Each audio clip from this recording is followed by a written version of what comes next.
Thank you for having me. I'm going to move this because there's no way I know some of you, and some of you I don't know. Some of you I've seen because I've been here before. It's a great room to be in because it's a great room full of people. And also, I will tell you, I did not choose my own topic tonight. I was given my topic, and so I hope I do it justice for all of you. It's not something I've ever really presented on before, and that means I'm going to need your help and your participation. I am not a foster parent. I am not an adopted parent. So I don't know what it feels like to be in your shoes, or your home, or your heart, or your brain, or your body, or anything. I do work with a lot of foster families, and know a lot of foster families, but that doesn't mean I've experienced it. So you're the ones with the wisdom out there tonight. So help me out as we go through this. I chose to call this talk Homes and Hearts because what we're going to talk about tonight is when a child leaves your home. And that is something that's always a possibility, or often a possibility for those of you who are taking children in who are not children who started with you. And sometimes it happens at, you get called on Tuesday that they're leaving on Thursday. Or sometimes you think that everything is going swimmingly and the adoption is down the road and you can almost see it, and then they find a kinship and they switch the child to a kinship placement. Sometimes you know all the way along that you're doing this with a reunification in mind, and the parents are working the reunification and parenting plan, and it's probably going to happen. So it can be an expected thing. It's all different kinds of things. Sometimes the child is too difficult to be in your home. Maybe there is violence. Maybe there is danger to other children. Maybe the child's danger to themselves, and they need to be somewhere else rather than your home. So there's all different kinds of reasons. Can you guys kind of resonate with some of those?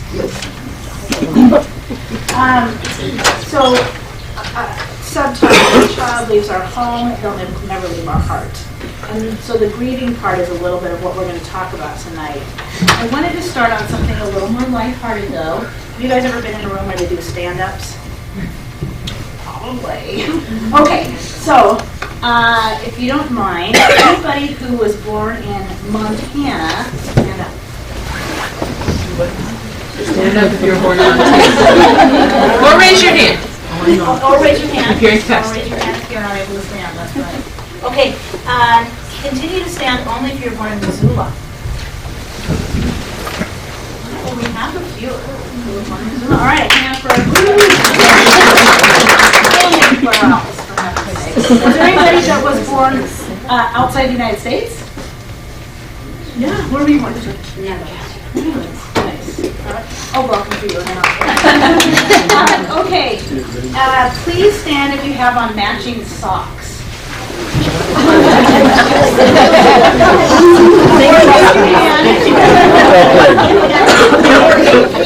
I don't have any socks on.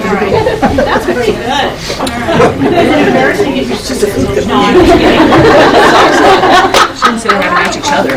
Those who have okay. Here's a one that's a little further in. Anyone who has had an adult that wasn't either a biological parent or an adult that raised you, because I know that can have many different descriptors, but has an adult other than that person or those persons that made a difference in your lives. Understand? Raise your hand or wink. What's the question? So those who had adults in their lives that made a difference in your life that weren't your biological parents. Does anybody want to just say like the role that person played? Either through a story you learned about or your own story?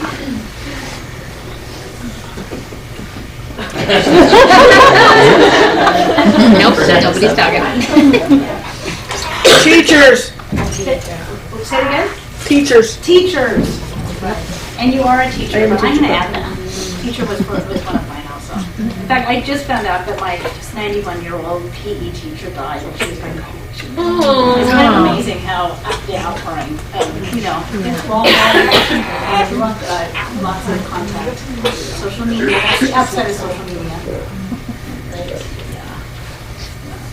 Any other roles? Yeah. My grandmother raised me. Your grandma raised you. Yeah. Yeah. So she was an important person. Very, very important person. What's her name? Pearl. That's even a grandma name. Isn't it?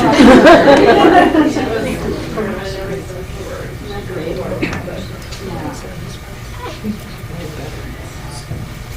Others important people? My foster parents. Your foster parents? Yeah. That's actually what I was going to say, my foster mom, so. Foster mom, yeah. And now you find yourselves both foster moms.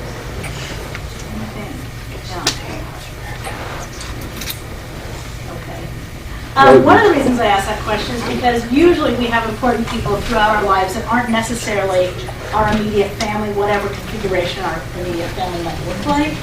And a lot of those people we will always remember, right? We'll always remember them. And we may not have seen them for, I'm a little older than some of you, 40 years, 45 years. Maybe it's 15 years or 10 years.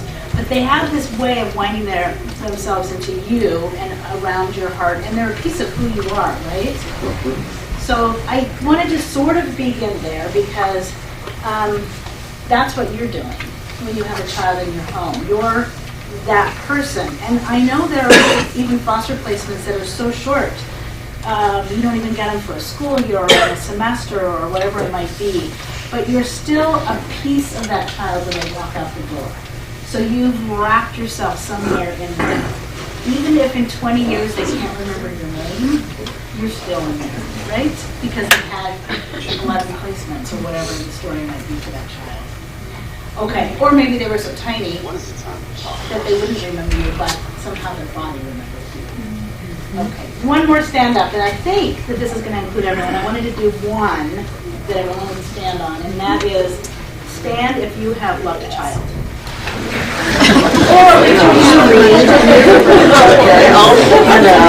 That wasn't fair.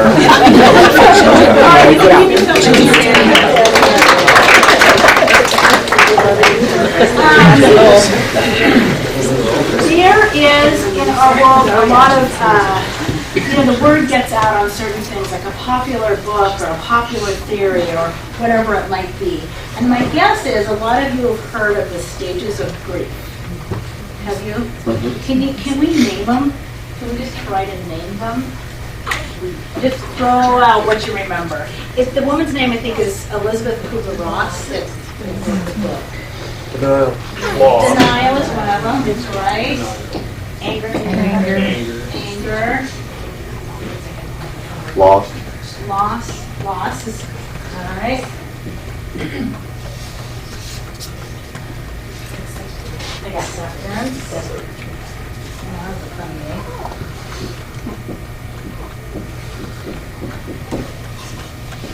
I'm going to have to go under my cheat sheet. Okay, so loss is, I'm going to put loss up, I'm going to put loss like this because that might be the beginning of it. Anybody remember any more? Bargaining. I'll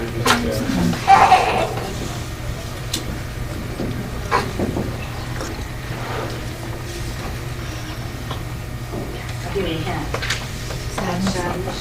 Depression. Okay, so those are, those kind of come out of popular literature and talk shows and then, maybe Facebook posts, and you kind of see these things every once in a while. The interesting thing I found out about it, and I've done a little bit of reading on it, not a ton, is Elizabeth Kubler-Ross actually created these, what she called stages of grief, for people who had found out that they were dying. So they were presented with the information that they had a terminal illness, and that's what she was actually developing these for. Not for those of us that maybe are left behind, when a child moves to a different home or a different state, or when we lose somebody we love, like your grandma, my mom.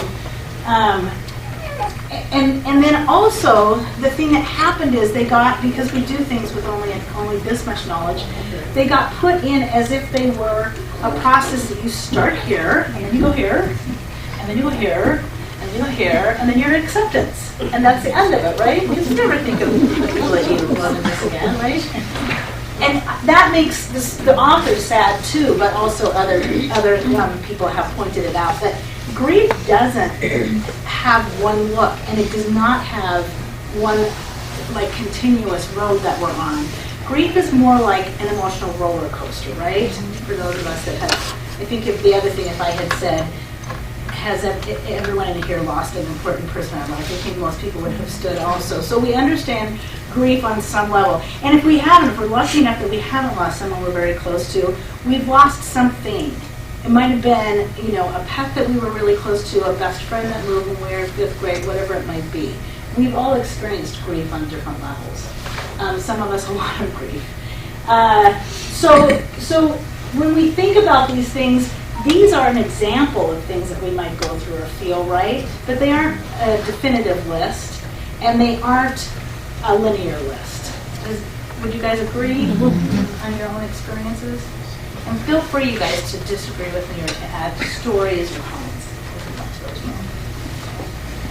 Okay, so that said, the other thing I think that grief is not predictable. So sometimes we're walking down the road and we think we're doing pretty good. I got to that acceptance stage and I'm doing pretty good. And then some tidal wave just washes over us, and it might be a sound or a smell, or it might not even be an identifiable trigger for us. It might just be that it happens, and there it is. So it's not a predictable thing. We all know that one of the best things we can give to all of the children who come into our home that have come out of perhaps a chaotic lifestyle is predictability, right? Predictability makes all of us feel safe. How's that? Safer. I know that when I turn on the light switch in the middle of the night, the light's going to go on. I don't know that, but I'm pretty sure. It's pretty predictable. And then I'm going to be able to see whatever I'm looking for in the refrigerator. Or the bathroom, even more important. So predictability is an important thing, and it's really hard with grief because it's unpredictable and you don't know where you'll be or who you'll be with or if you have a support that's within reaching distance, right? What I do think grief is it's a process. And when something's a process, it means we have to go through it. We can't cover it up. We can't overbusy ourselves. We can't ignore it. We can, and we do all of those things a lot, but it's still there. Somewhere inside of us, it's still there. And so one of the hard things they say is opening up our wounds, because it lets the air in, or it lets the love in from other people, or it lets the understanding in. And also, it's just time, right? We have to keep going on. And I have to say, foster families, I'm going to stereotype now, but foster families or anybody that's parenting children, however they came to you, you're busy. Children do not give you a lot of time to sit down and read the newspaper. They don't leave you still read the newspaper. They don't leave you a lot of time to think about oh gosh, what am I going to do this afternoon? You are clicking and you're busy, right? So what happens for us in families with children is it's really easy to just move on. The other thing that happens with foster families is, weirdly, you're probably people who have a lot of nurturing and care inside your heart and soul, because you wouldn't be doing it otherwise, right? So you are probably a nurturing person already, and that's why you're doing what you're doing. So when a nurturing person is taken away that they've been nurturing, boy, are we ever left without maybe an identity at that moment, or a place to pour our business, and all of those different things. And it's our particular thing, right? It would be sort of like, with the Olympics going on every night, taking away Shaun White's snowboard or whatever. I don't know the names of very many of them. Chloe Kim, how's that? She's a new champion.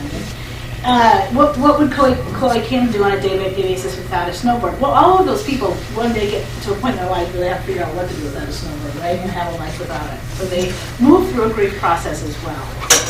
I think another thing that is true of grief is it is precipitated by change. Raise your hand if you like change. Why do you like to change? Oh, I had a job as an accountant where every day I went to work for 9 years in a box where there was a key and there was a escort of a sheriff to take me to my car sometimes at night because there was so much money. It was the same thing every day. I was counting money, the 20s faced the same way, the quarters went in. I worked at a bank for 3 years.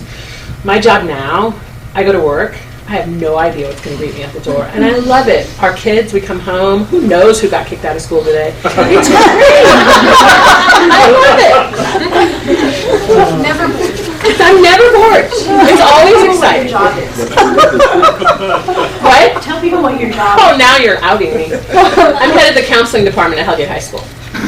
It's never a dull day in a high is. school. Never kicked my kids out of school, I just want to say. Never a dull day. Never say never. You're gone. All right. Right, so the other thing about it is, if you didn't like change, I think change is hard for all of us. It's certainly hard for me. But if you didn't like change, what the heck were you doing becoming a foster parent? Because it's the same thing for all of you, right? Your life changed substantially. Fundamentally, your life changed.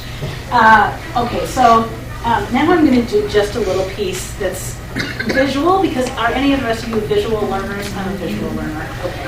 And I figure for those of you that aren't, I think I have a. Is there Kleenex or? Oh, that'd be great. Kleenex. Kleenex. Thank you. All right. I'm going to draw a house.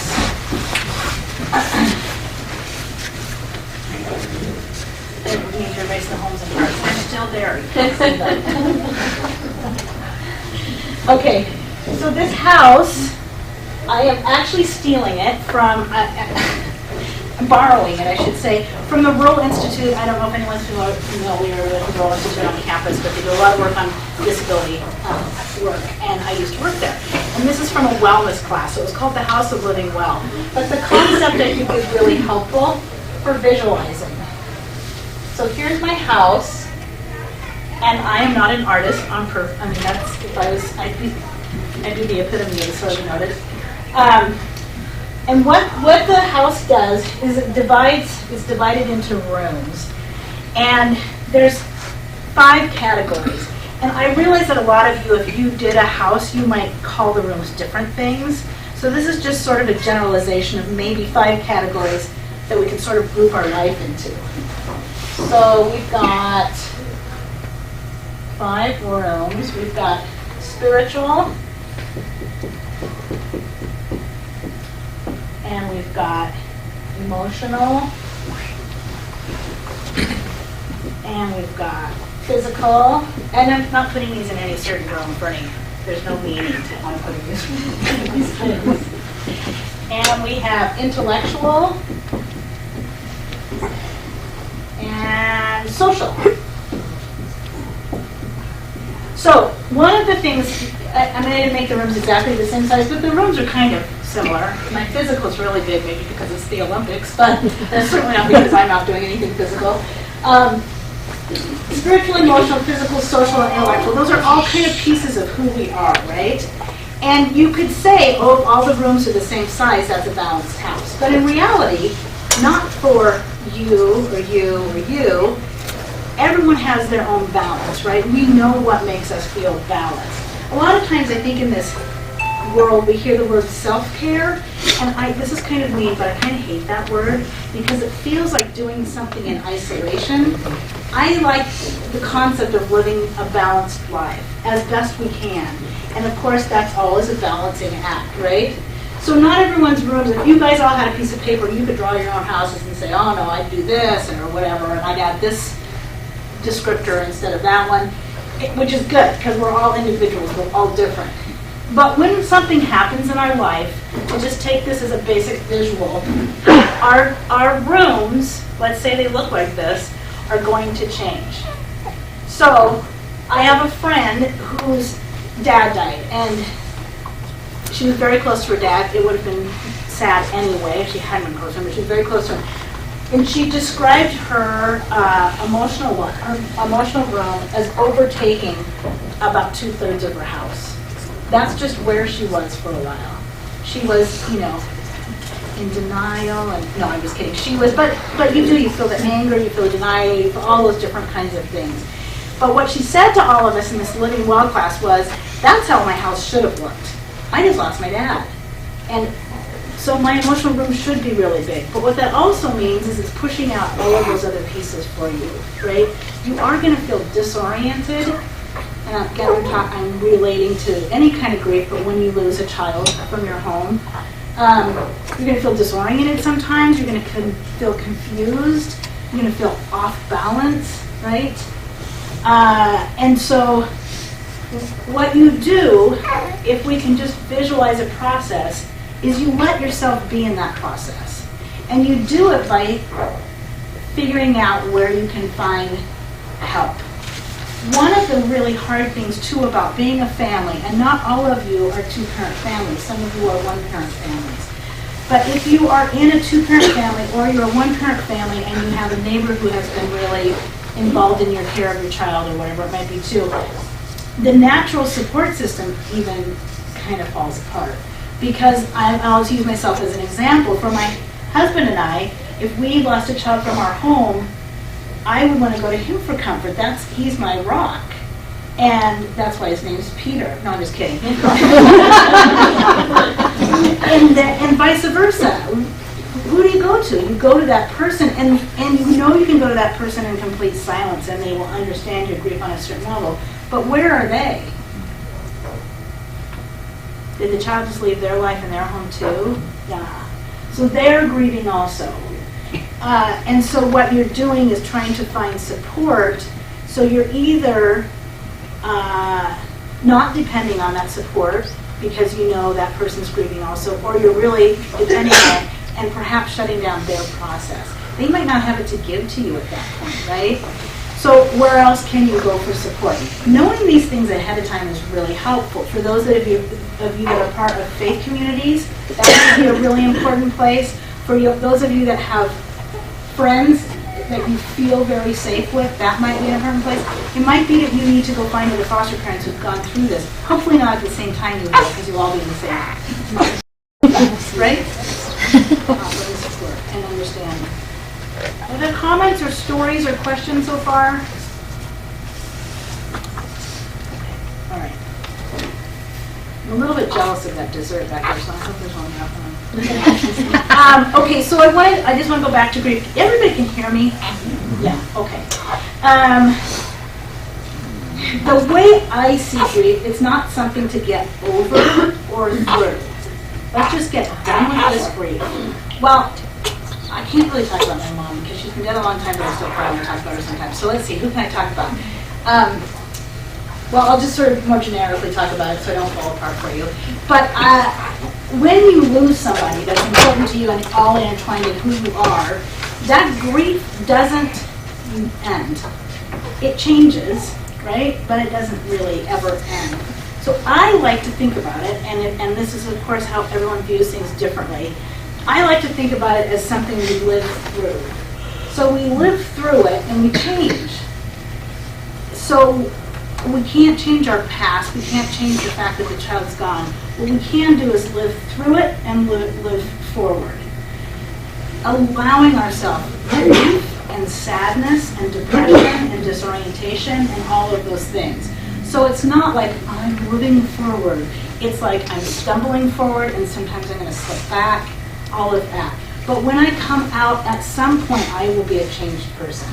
I won't be that same person ever again. And then of course there's a little grief around that too. Or maybe not. Maybe we just have a deeper understanding of who we are and who we've become. So that's how I like to see grief, because I think timelines are different for every person and every person does it differently. So to the doing it differently. So again, unless you are one person in a household with one child who leaves your home, you have multiple people in your home, or at least multiple people that are important to you in your life with that child or children. When a child leaves, it's going to affect your whole family, just like when they came, it affected your whole family, right? Again, you don't go from a family of 4 to a family of 5 and just go, oh, now we're 5. All the dynamics change, right? So some of them are harder, and some of them are more fun, and some of them are more chaotic. I happen to like a little chaos, so that would be all right with me. Whatever it might be. So I guess that's what I guess that's all I really have to say about that whole piece. But instead of the stages or the linear or whatever process, and I become a new person. And I think one of the things, and I alluded to this, but one of the things to remember as you go forward is you're not the only changed person. The child that left your home is also a changed person. That is not something you need to hear when you first lose your child. That is kind of just depressing. You know, that's not where you are. You're sad, your wound is open. You're worried about the child's place, or you're not. Maybe you're even thrilled about where your child's going. Maybe that parent or parents really have turned things around and have gotten a lot of support, and things are going to be good, and they get to be in their family of origin. And that's pretty exciting when it can work, right? But it doesn't help for people to tell you things. You can tell yourself things, however, the time works. I think another thing that we talk about, and I'm sure you guys probably heard this in your classes to become foster parents, is complicated or ambivalent grief. Whatever that's supposed to mean. Ambivalent grief might mean that you found out this child is leaving, and there's a piece in you that goes, oh, thank God, I can put the glasses back on the shelf. Oh my gosh, we can finally get a dog. We can leave the pantry alone. Youngest child is going to be so much less stressed out. Whatever it might be, because our kids come to us how they come to us, and they come to us with a lot of need, and a lot of need sometimes, most of the time creates hard behaviors. Those behaviors are there because that child has survived with those behaviors. You guys know all of this.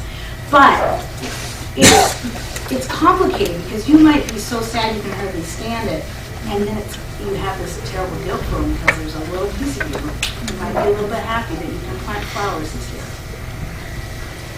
Is that true? Yes.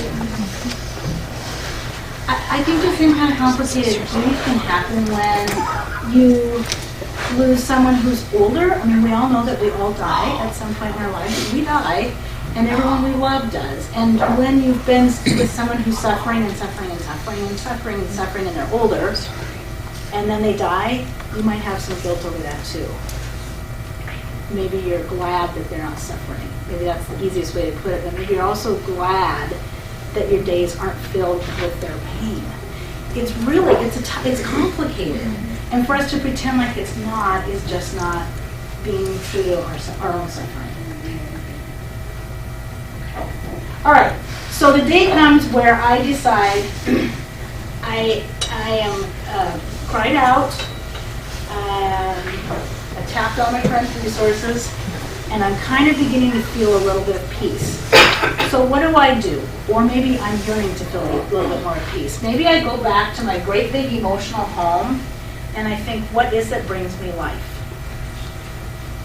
Maybe I need to go get really engaged in my spiritual life again. Or maybe it needs to be engaged in a different way for me. Or with others. Sometimes it just needs to be with others. Maybe I need to start hiking twice a week with the neighborhood gang that goes up to the camp or whatever. I'm making these things up, right? But we all know that physical activity makes us feel better. Maybe not the middle of it, but at the end of it does. And it makes us healthier, makes our heart beat better, and all of those things. Maybe I'm not ignoring my grief, but I'd like to engage a different part of my being. And so I'm going to go start taking a class at a little college or at a church or wherever it might be. And the extension, maybe I'm going to go and take a cooking class. So it's maybe not totally my intellect, but that might bring in my social as well. I'm going to change something up so that some of my rooms begin to grow. Because as my rooms begin to grow, they're not forcing my emotional room to get smaller. It just happens. A rebalance begins to happen. But a lot of times it has to be pretty intentional when we're so sad, right? Does anybody have things they do when they've gone through hard things that they, goal they've started on that's been helpful or something that sparks their peace? Time to get your mind other than that, Like yes. to be creative. You like to be creative. I know, you like to. Yeah. Yeah. And what does that do for you? Finishing a project that I created from scratch with no pattern is super fulfilling. I just feel accomplished. Others? You heard that, creative. And she makes creative, beautiful things in her head. I knit. Oh, you knit. I know, she's making a really cool thing. I have no idea. Here's the other thing that she does. She just sits there and goes like this and doesn't even look at what she's doing. So that's good. It relaxes me. Relaxes you. It lets your mind sort of go, doesn't it? Yeah. The other interesting that happens when we begin to do things like that, or even making things with our hands, it allows our body to sort of relax. It also allows our mind to wander, which actually can allow us to integrate some of our feelings and thoughts. Weirdly. So how is it that when you walk away from your maybe pain or thoughts and come back, they feel more integrated into the being you're becoming? I did talk about the difficulty of going to our partners. So one of the things I did want to talk about was how do we help or how do we seek help either direction? What is helpful and what might not be helpful? And again, you guys are going to agree and disagree on all of these. These are just suggestions. But I thought they were healthy. So one of the things that happens a lot of times, and I guess I'll just give an example that happened for me. Right after I think my mom died yesterday, about 10 years. Right after my mom died, I went to church, and I have a friend there that was hit by a drunken driver when he was younger. He was on a bike, and he lived, but he lived with a lot of loss. And one of the losses was of his voice. He speaks to a voice box, but the voice that he had. And he came up to me without speaking, and he just looked at me and touched my hands like this. And then he gave me a big hug. And it was one of the more visceral feelings I've ever had really in my life, of pain touching pain. And I think sometimes we forget how lovely it is to be felt without words.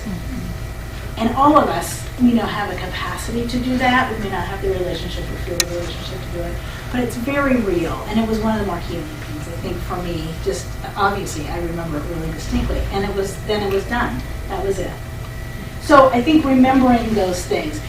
When we do speak, we want to comfort. And sometimes in our comfort, what we're really doing is minimizing some of those feelings. God has a plan. Maybe they believe that, and maybe you believe that, or maybe you don't believe in God. I don't know anybody's belief systems here, because I know it's a mix of people from the community. But even if I believe that, I don't want to hear that right now, because that's not where I am. Where I am right now is being ripped open, right? And my heart's kind of falling out on the floor. So it may not be a comfort at that moment. It might be later down the road. It might be a great conversation. Try to think of how your words might affect somebody. Things happen for a reason. What? That's not what I need from you right now. Sure, it might even be better that my child got to go to wherever they're going. But right now, I'm hurt, and that's what I need. I need to be felt in my loneliness. I think people sometimes will say, well, maybe it won't work out with their birth family, or whatever the circumstance are. Maybe he'll come back, or she'll come back. Right then, again, knowing that possibility exists doesn't help us out either, right? Because it's not a for sure. And either way, it's kind of sad. If it doesn't work out, that's kind of sad too, right? Okay. For all of you who have gone through this or might go through this, there's also a lack of closure. As much as the system tries to work, we all know there's a few things that could be improved.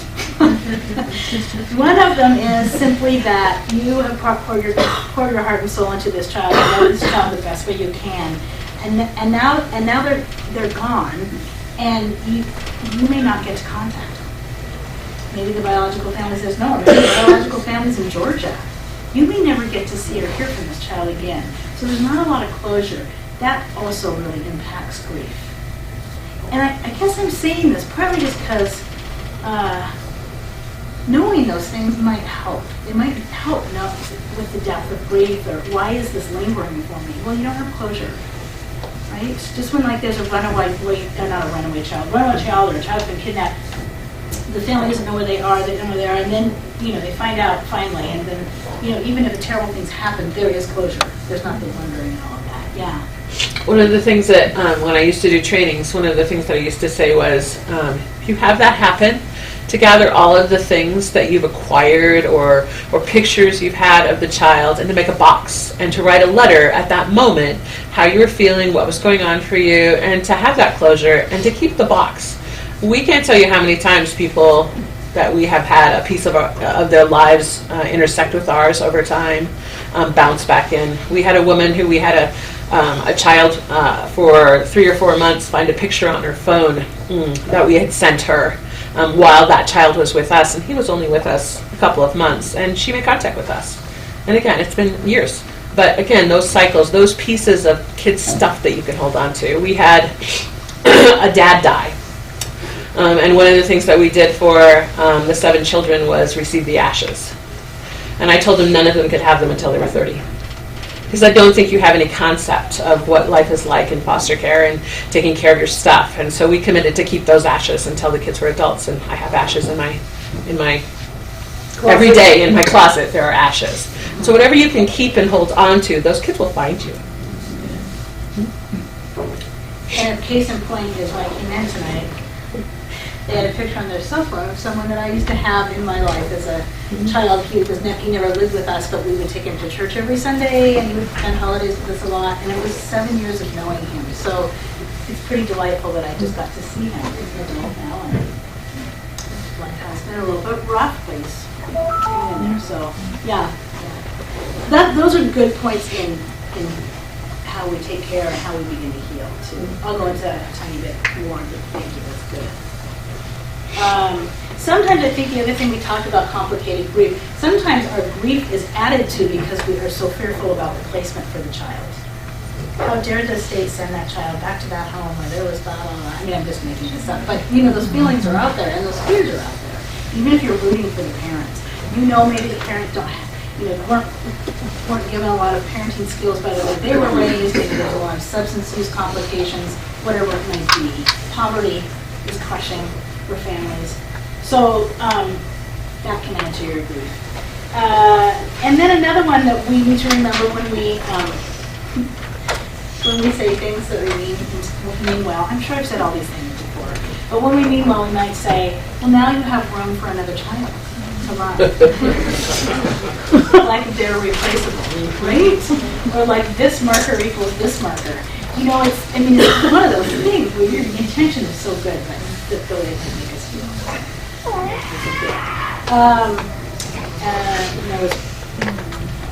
I guess again back to allowing people's pain to be in the room with you. I think that's a funny thing too. If we're nurturers and care for people, we want to make them feel better. So sometimes what we do is we stop the pain or help them cover it up. I do that. I know I'm guilty of that. I've done it with my kids. I've done it with friends. But if we can sit with other people's pain, there's really nothing to help. Yeah. The thought that I'm having, and granted I've done this a long time, so I didn't start with this in my tool belt, but I think expectations play a big part of grief. In the beginning, we were introduced to looking for adoptive placement. So with every child that came, well, we quickly learned, don't start with, is this child going to be the one? But the other thing was my role. Like when parents are divorced and they forget sometimes about the children and worry about their own griefs and issues, I think as foster parents that it's so essential that we remember when they come that we already know that, not that makes it easy, there's still grief, but the concept of, for this child, the best thing we can do is integrate our lives with theirs in a long-term, continuous relationship. And sometimes all you can do later is pray. But lot of times those parents will come back to you, even if they go to their parents and they remember you as someone, you know, who was happy with you. How did you, I mean, we've just had many different experiences, and some are not pretty and some are, but by integrating in their lives and trying to, maybe it can't be the parent because that's an unsafe situation, but is there an aunt? Is there, you know, is there a way to continually build a relationship with these children, even if they do go? It really can help down the road because you're still doing the same thing you've always done, even though you might not be in your home. And that's what the parents are doing when they come into our home, is trying to stay healthy through the separation and be there for the kids, even though they're dealing with their own pain. It's kind of our role as well.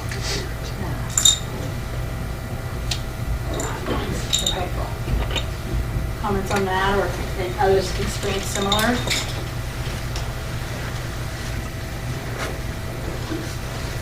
Okay, let's go to, I think I only have, am I done? I don't know what time it is. 7:22. 8 minutes. Am I done at 7? No, 7:22. You got a ways. 7:30. I have missed it. Okay, I got my things that I had to do at 7:20. Okay, okay, so let's go then to things maybe that you guys have done that have been helpful for yourselves or your family, if there are people who are willing to share when they've lost a child. Things that might have been helpful, like Christina's a great example of a box. The thing I was going to say also, sometimes in your visualization of your house, you might want to put a little room that represents that child, and you might want to have that little room be a place that you can peek into. And there are ways to do that, like with a memory box, you know, clothes, things that you want to save, things that you want to have something to hold on to too. So. Okay, so other stories of things you guys have done that have been helpful. I have a story. I ran into a family that had recently lost a kiddo, and when I saw them, I just shared a memory that I had with that child with them, and just told them that I still think about the kiddo. And sharing that specific story, the mom told me that that was the best thing that anyone had ever done for her, because most of the time people either want to avoid her or to ask her how she's doing, and she just wants to say, how the hell do you think I'm doing? You know? And so just walking up and just sharing a story, she said it was the best thing, and it made her feel really good. So I don't ever ask, how are you doing? That's an interesting. And I would have never thought of it until she told me that, so I'm glad that she did that. How do you think I'm doing? That's why I think where the word fine came from. That question, how do you think I'm fine? Other stories of things that have helped. Or maybe things that haven't helped. You can tell us those stories too.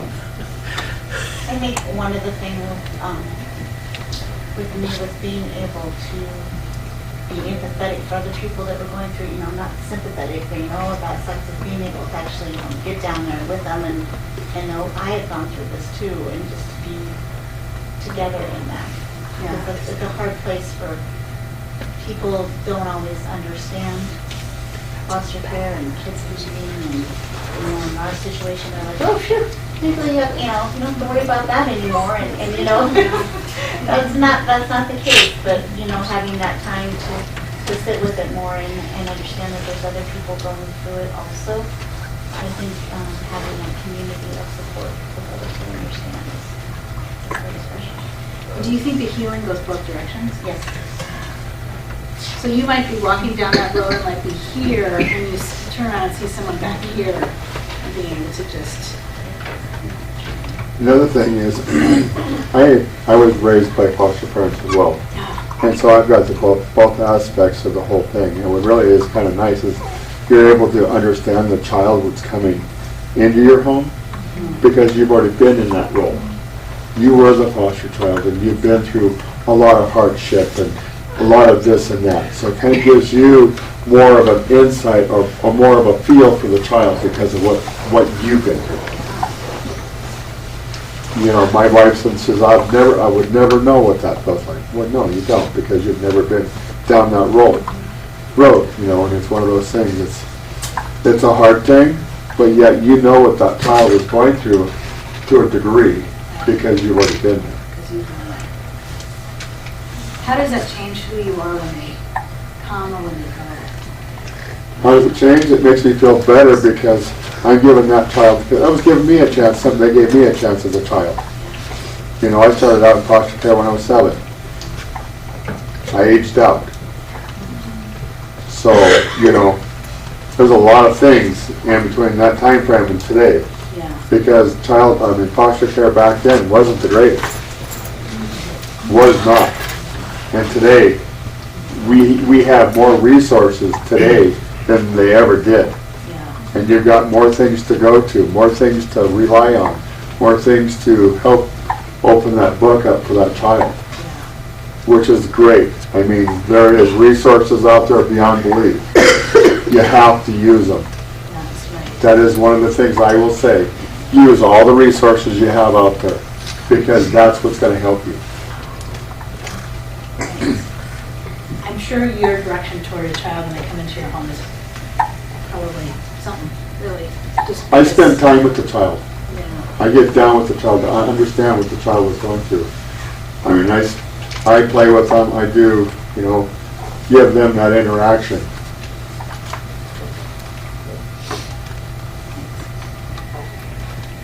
Well, you raising your hand. I have something. Yes, you can go first. I was just gonna say another one. I recently lost my sister, and I was pretty sad. And I have a foster kid in the home, and he came up to me and he said, "You seem sad." And so I shared with him that I had recently lost my sister, and he said, "Can I give you a hug?" You know, and I said, "Oh, no, I'm fine." And then he still saw the tears coming. He says, "You look like you really need a hug." And so I was like, "Okay." And so he came and gave me a hug. And he goes, "I know what you're going through because when I went into foster care, I lost all of my family." Yes. And so as you talk about, you know, walking us through the grief process when we lose the kiddos, you know, I'm thinking about he very clearly was aware of his grief when he entered into the foster care system. He was going through the grieving process, and so when they leave, even if it's to go back to their family, you know, they're also grieving. Now they've lost their foster family, so they've experienced a lot of grief themselves as well, and how they handle it. And so he's only 10, and he handled it, you know, like a trooper. He's experienced a lot of grief in his life, and here he was trying to, you know, prompt me through mine. So. Right.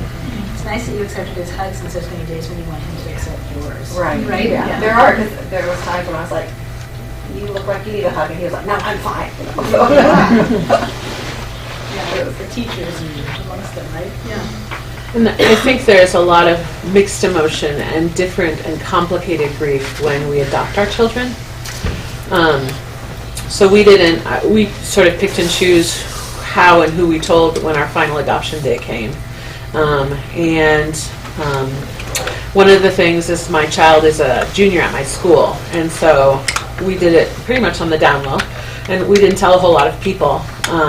And afterwards, there was more conversation because people knew, and so people were walking around congratulating my 17-year-old like it was some frickin' day to be happy about. And that's just, you know, that's such complicated grief because her dad came to our adoption when his TPR was 18 months previously, and so he hadn't been their legal parent for a long time. But it wasn't a celebratory day in the clearest sense of the word. And we didn't have a party, and we didn't have T-shirts. And I know that there's this movement in adoption in this country for gotcha days and parties. And my children have really been vocal, all of them, about sort of what these days mean to them and name changes. And we've just had lots and lots and lots of conversations, particularly my adult children who've looked back on other children being adopted in our home now that they're adults and what that's looked like. And so complicated grief is the adoption day in its finest sense. I mean, I have complicated grief when they go home, but I'm able to be freely joyful and freely sad at the same time. And when we adopt our children, I don't think it's free. I think it's much more complicated because there are just so many facets of how their life will be different forever. And ours too. Yep. Janelle, did you say? I was just, And then I mean, it should probably actually close plays on both of what these two people just said, is the power of being with is reciprocal. It is something that you can give to others, and it is something that you should allow yourself to receive, because there's great power in both of those things. But based off of complicated grief, I was going to say there are many instances where your grief is going to be taboo. It is going to be not anything known to this world, or it might be a whole new layer known to what has been taboo for a while or not, or it grows to be not so taboo, but then there's a different layer that is. And there will be moments where you're feeling something that you're looking in the mirror going, how am I human feeling this? Maybe it's directed towards the child. Maybe it's that child that left that you're going, thank God I can breathe now because I'm not at my A game all the time. Or it, whatever it might be. But there's going to be emotions that you have to face and look at yourself in the mirror going, why am I feeling this way? Am I really, truly still an empathetic human being? That allowing yourself to be present with yourself and know that it's okay, you're not going to feel that way forever, is a huge thing.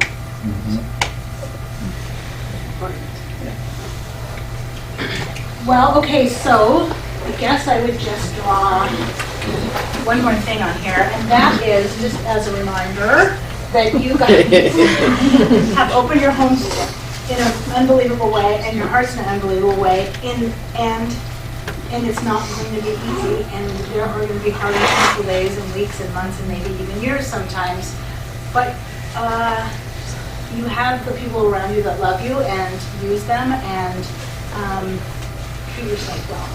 So, thanks for all you do.